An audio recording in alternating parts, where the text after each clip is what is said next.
Hey guys, welcome back to my channel. Thank you so much for joining in. I hope you're having a beautiful week so far. If you're not having a beautiful week, I hope your week is slightly okay, because let's face it, we are still in quarantine. Things are going apeshit. Maybe your week is not going well. However, as long as you're alive, as long as you're getting out of bed, you're doing well, okay? Single Wednesday, I'll be uploading a video sharing with you tips on how to manage your mental health, especially in the times that we're in. Listen, we're all going a little cuckoo for crazy, okay? And it's okay. So today I wanted to kick it off talking about anxiety. So anxiety is your body's natural response to stress. Contrary to what some people may tell you, it is nothing to be ashamed of. It is not a reflection of your weakness. It is not a reflection of you being a failure. It is not a reflection of your stress management. It's literally a natural response from your body. So anxiety is nothing to be ashamed of. It is nothing for you to feel weak about. It's nothing for you to even feel like you can't talk about, because your anxiety shows up in so many different ways. It can show up through fear. It can show up through being tense. It can show up through insomnia or lack of sleep. It can even show up in just simply being tired. So there's so many symptoms that show that you might have anxiety. It's very important during this time when we're all dealing with stress, when we're all apprehensive about what's going on in the world, to be mindful of the fact that we might actually be experiencing anxiety. Now, I did say before that it's nothing for you to be ashamed of. It's not a reflection of how well or how badly you deal with situations. It's just your body responding to what's going on around you. So 4 quick tips on how to deal with anxiety. Number 1, you want to make sure that you're actually always reminding yourself to stay in the present.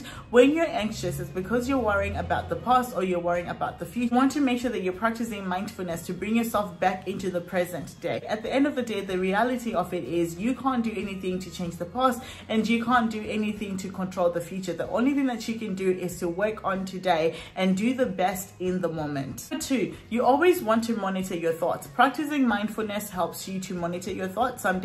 We know that our minds tend to be busy, to be cloudy on a daily basis, especially when we're dealing with a lot of things coming from literally everywhere. So you always want to make sure you're monitoring your thoughts. You do not want to give life to thoughts that are negative to you and negative to your current situation. The 3rd tip that I'm going to share in this video is that you want to challenge your thoughts. Constantly challenging your thoughts puts you in a place where you are more in control of what goes in and out of your mind. Our minds take in information from literally everything. We take in information from the environment, take in information from our family, take in information from ourselves as well. And not everything that sits in our mind, not every thought that comes in our mind is true. You need to actually challenge whether it's true or not. The easiest way to challenge your thoughts is by presenting facts to it. So if you're sitting here and you're telling yourself, oh my God, this is the worst time ever, look at the facts. Is this really the worst time ever, or are you just looking at it, or do you just think it's the worst time ever? So you always want to make sure, once again, you do not want to leave negative thoughts breeding inside your mind. You actually want to challenge them. That way you can bring in some perspective to gain clarity. Tip number 4, something that constantly helps me right now, even in the past, to deal with anxiety is to literally write everything that I'm feeling down. A lot of the times I find it very difficult to understand my own mind or to understand my own emotions, especially when you're stressed out, because your mind is so loud, everything is so foggy. So when I write how I'm feeling down, it actually helps me to understand myself better. It helps me to gain a little bit more clarity. And once you gain clarity of a situation, of a feeling, or of a thought, you will find that you will no longer be anxious about that particular situation. I hope that these tips help you, and I will see you next Wednesday.